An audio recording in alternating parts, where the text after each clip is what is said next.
Hello and welcome to Skynet Today's Let's Talk AI podcast, where you can hear from AI researchers about what's actually going on with AI and what is just clickbait headlines. I am Andrey Kurenkov, a third-year PhD student at the Stanford Vision and Learning Lab. I focus mostly on learning algorithms for robotic manipulation in my research. And with me is my co-host. I'm Sharon, a third-year PhD student in the machine learning group, working with Andrey. I do research on generative models, improving generalization of neural networks, and applying machine learning to tackling the climate crisis. And Sharon, before we get going on the news discussion, maybe we can just chat a little bit about a recent project you put out, actually, which has to do with Black Lives Matters. And if I understand correctly, the idea is you give it an image and it uses facial recognition techniques to actually put kind of an emoji mask over faces so you can post it and there's no identification possible. So that just came out pretty recently and it sounds like a lot of people like it. How's that been going? Yeah, so basically, I'm really, really excited about this project, and I hope it gets out to as many people as possible, especially those who need it and who are protesting, especially organizers of protests who are probably in the greatest danger of getting arrested right now. And we use face detection algorithms, so specifically crowd counting algorithms, adapt them to try to find as many faces as possible and mask them with an emoji, a Black Lives Matter fist emoji. Such that they can become anonymized, and yet still show that there are a lot of people, a huge crowd in this image. And I think what's interesting, and I think Jeff Dean actually pointed this out, was that we're using face detection as opposed to face recognition to combat face recognition. And face detection is an easier task than face recognition, because recognition, you have to not just know that there's a face, but also match it to whose face it is. So that's interesting that our defense mechanism can actually be an easier model to learn and train and everything, which is great that our defense mechanism is easier than the attack, which I think is often not the case, actually, when I think of cybersecurity. I think the attacks are often actually easier. And defense, you need to think of, every possible attack that could be coming your way.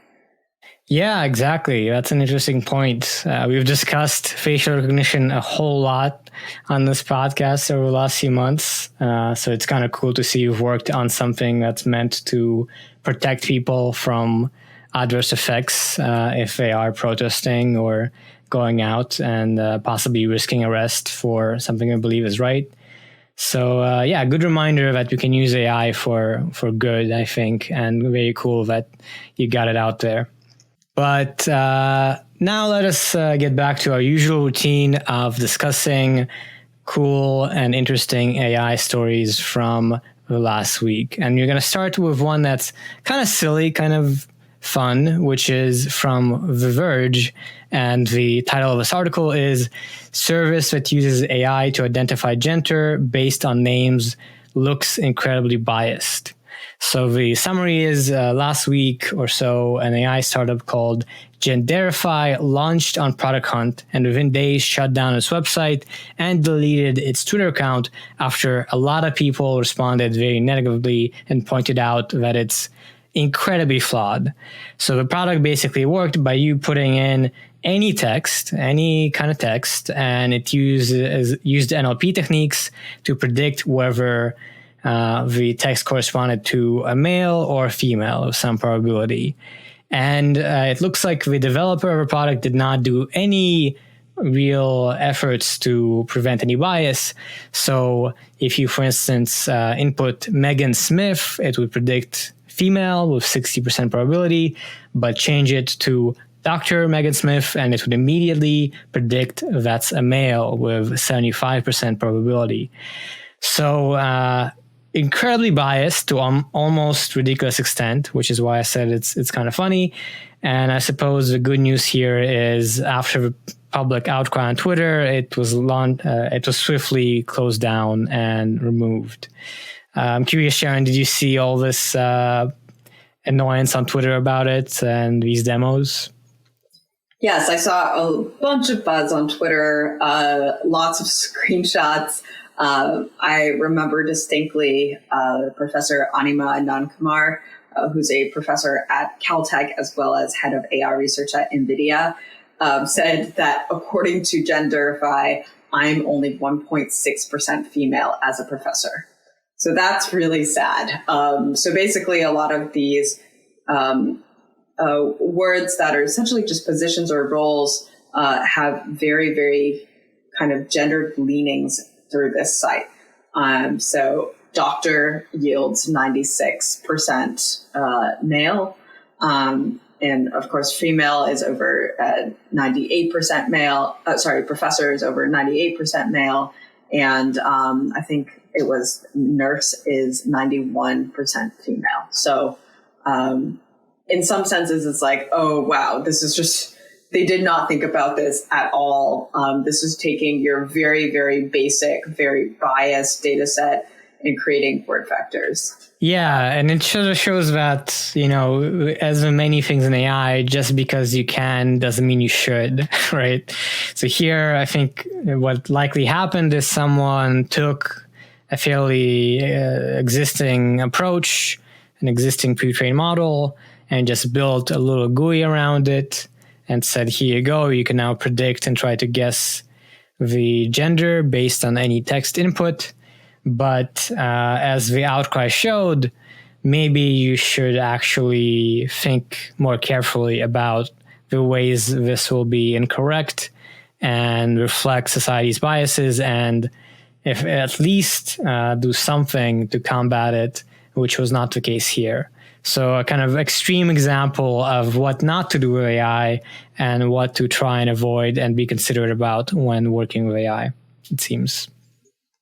On to a slightly less ridiculous product, but yet still maybe a bit of a gendered topic. An article came out from Vogue called I Am a Model, and I Know That Artificial Intelligence Will Eventually Take My Job. So model Sinead Bovell wrote this piece in Vogue and basically said that digital models and influencers are starting to successfully break into the fashion industry. And so an example is Shudu Gram, a South African model who is CGI and not a real person, had a 2018 Balmain campaign. And there are various companies such as DataGrid in Japan, whose tech essentially, she says, threatens models' jobs because they create CGI that can perform poses that make models most of their money. And these models are also given backstories such as fighting for diversity and inclusion, which are ethical issues that abound when those backstories might actually not reflect the CGI model's creators. So that is really interesting. But there are also benefits with smaller environmental impact and smaller teams required because there's no real photo shoots that are needed, especially in this time with COVID.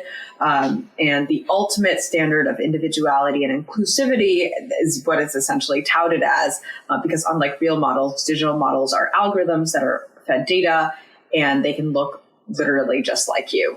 And something that the article does touch on is a little bit of AI. Of course, CGI is not exactly AI, but the article does touch on how GANs, a form of AI, could get to this point as well. Yeah, so a kind of interesting article in that it touches on AI from Vogue, which is not something we see a lot of. And I guess it is kind of speculative in that it's saying that right now we have just computer-generated graphics and these very realistic looking things, but they cannot be responsive or, easily made to pose in certain ways. And the idea kind of expressed here is that we might be able to use AI techniques to then recreate some of the intelligence and of the skills of human models to make it easier to leverage some of these techniques.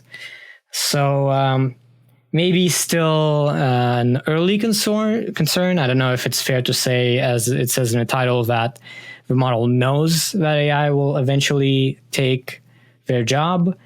But at the same time, it's interesting to note another area in which AI is likely to at least have some impact and where it can be applied in the coming years and decades, I think. Right. A model to be replaced by a model. An AI model, yeah. Yeah.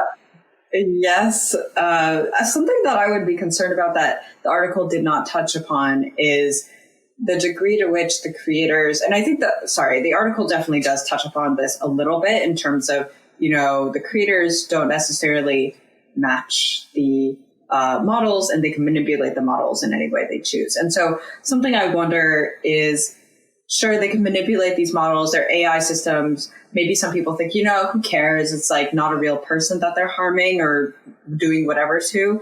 But if something does, somewhat inappropriate does come from that, it does make me think, that is still putting out kind of a societal opinion or societal view or, something, and it just doesn't feel right. And I'm thinking like kind of slightly more edgy photo shoots, like that include nudity, for example, and stuff like that still kind of perpetuate various societal desires that would encourage, people to buy things when something's sexualized, right? So it does make me think about that a bit. Yeah, that's an interesting point of you can create images that are, let's say, crass using AI that maybe you would have a harder time doing without AI. At the same time, actually, I'm reminded of a different story you've covered about how similar techniques apparently are now starting to be used by companies for their marketing materials to create more varied and inclusive marketing materials with a broader range of people, which might be too expensive for small companies.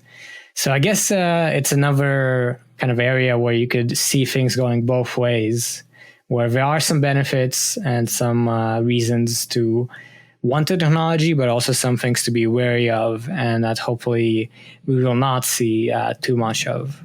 Right. And yeah, I can definitely see the business case for this. I can see how it's less expensive, everything. So.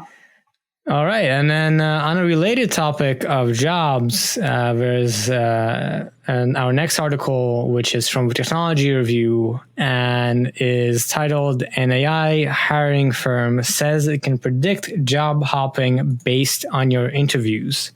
So this is part of a trend of many companies that have been touting products that can improve hiring using AI systems, using things that predict certain things like how much you will be a good fit and so on.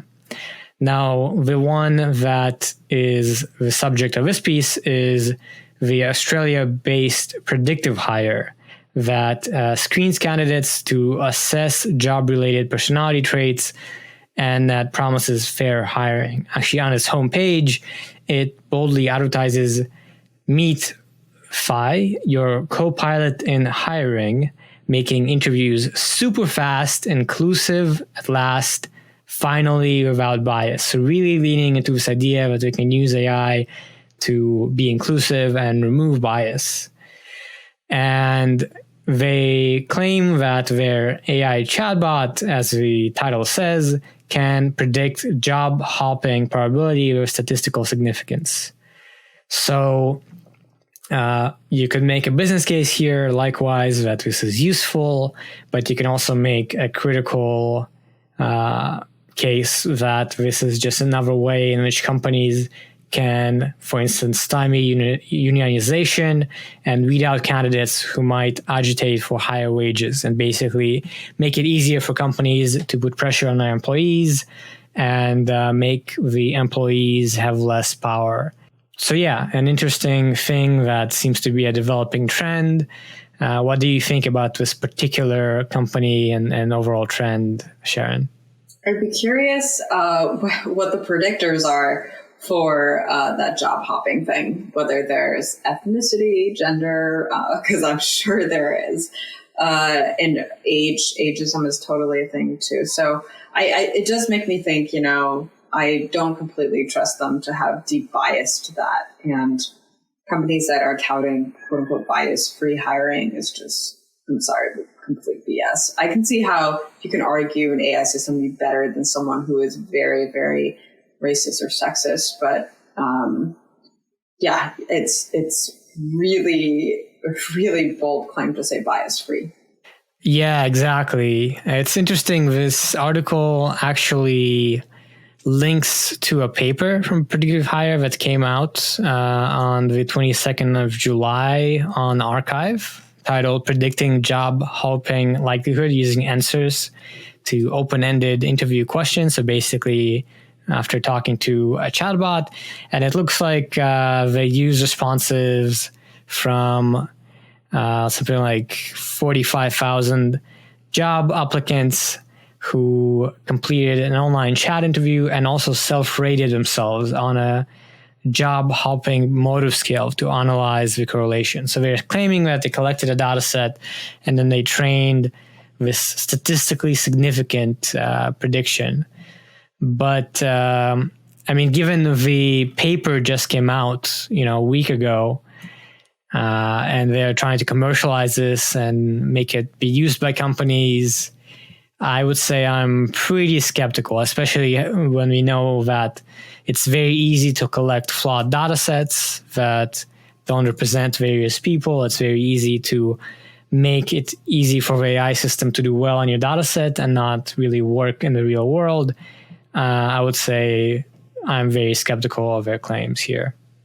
Certainly a concerning thing that I saw in the article was about how employers are actually increasingly monitoring employees' emails, chats, and other data to essentially assess which one of them might leave and calculate the minimum pay increase needed to make them stay as well. So to some degree, that's bad.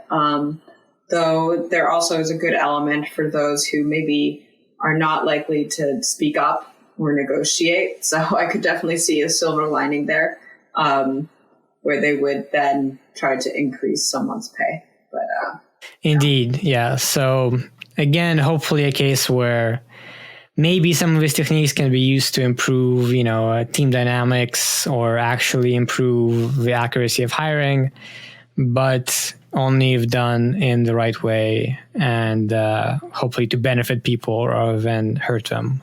Right. And speaking of trying to benefit people and not hurt them, our next article is from The Intercept, titled The Microsoft Police State, Mass Surveillance, Facial Recognition, and the Azure Cloud. So while nationwide protests against racist policing have brought scrutiny against companies like Facebook, Amazon, and the like, Microsoft has largely escaped that criticism. But Microsoft is itself pretty entangled with police departments. They foster companies that provide police with software using Microsoft's cloud called Azure. And there's a petition from Microsoft employees for the CEO to cancel these contracts with law enforcement agencies. But instead, Microsoft has been ignoring them and banned sales of its own facial recognition tech to U.S. police to draw attention away from the fact that they are ignoring the rest. So the historical background for Microsoft contributing to intelligence centers for law enforcement agencies after 9/11 was that in 2009, they built a surveillance system for NYPD. And other examples include surveillance-based IoT patrol cars and powering CCTV or police intelligence in various cities. So despite joining IBM and Amazon, Microsoft is still providing police with many tools that undermine civil rights and still does supply facial recognition tech, just not directly from them. So through Veritone, a facial recognition company that's tightly partnered with Azure and Microsoft's cloud. And on the one hand, I am fairly dismayed that Microsoft is doing this. On the other, this sounds pretty Microsoft-y. They've been basically staying afloat from government contracts and working with the government when Google is not willing to maintain those contracts. Yeah, I think we talked about the story when Amazon and IBM and Microsoft all announced that they will not be selling facial recognition tech to US police. And we noted then that while this is a good surface gesture, we should still be mindful of whether they are lobbying against regulation or what are they doing in addition to that. So this piece from The Intercept, which has a lot of details, it's quite long, it nicely reminds that even when on the surface companies might be for regulation or against surveillance, we should be pretty skeptical and keep an eye out for what technology is supplying and what other actions they're doing.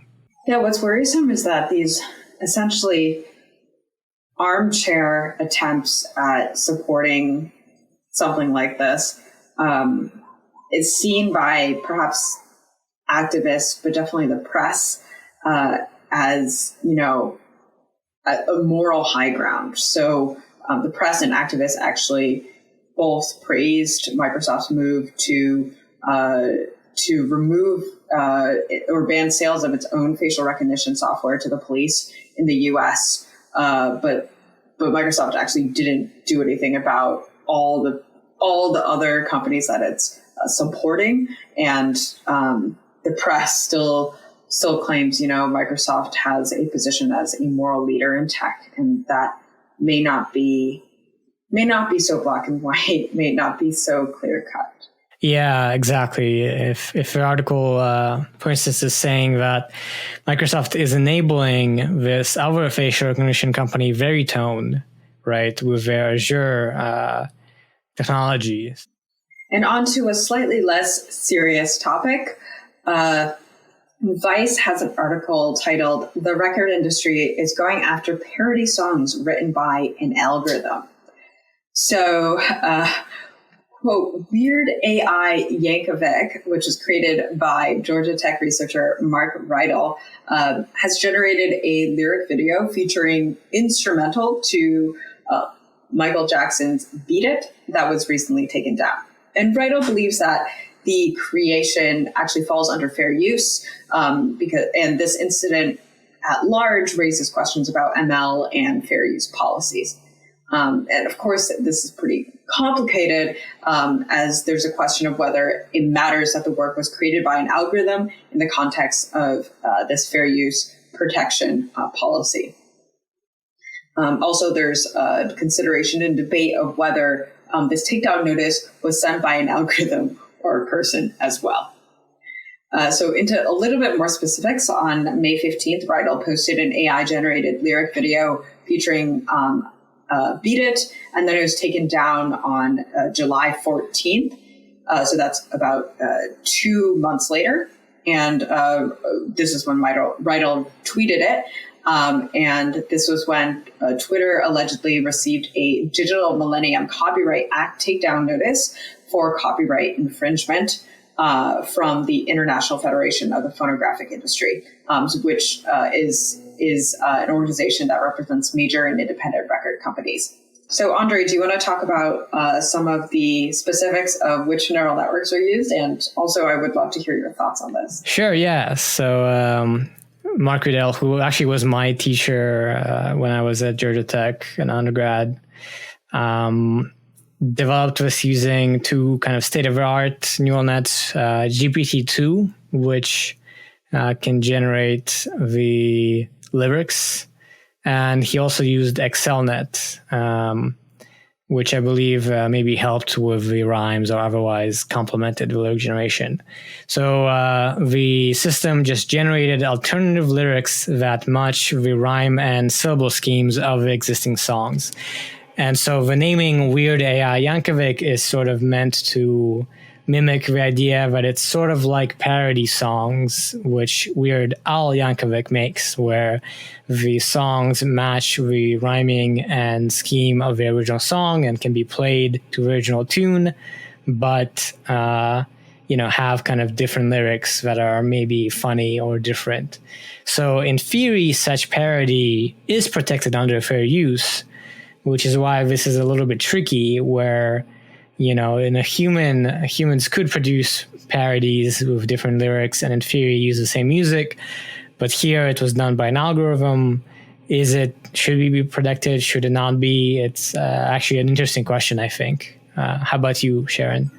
I think it's definitely an interesting question. I do think maybe there was a little bit of copyright infringement of using Beat It, but the rest, if it is trained on all this human data that does have copyright on it, arguably humans are trained on all this copyright data from the past. So it's I think it'll be very hard to argue because it is a matter of how close it does get to existing work. So I'd be interesting to see where it goes. I'm pretty sure this is going to get into murky, gray area waters in terms of regulation. But I could definitely see there being a pretty nuanced line being drawn about it. Exactly. And this, I think, was just like a little side hobby. So it's not really a big deal that it's being taken down. But it does bring up interesting questions that we will surely have to deal with as more people start playing around and tinkering with AI and generating more art and media using existing things. And the line between, a human actually made this and it is transformative and interesting enough that it should be protected like parodies are, versus, this is just dumb output by an algorithm that uses the same music. That line will surely be interesting, as you say. And with that, thank you so much for listening to this week's episode of Skynet Today's Let's Talk AI podcast. You can find the articles we discussed here today and subscribe to our weekly newsletter with similar ones at skynettoday.com. Subscribe to us wherever you get your podcasts, and don't forget to leave us a rating if you like the show. Be sure to tune in next week.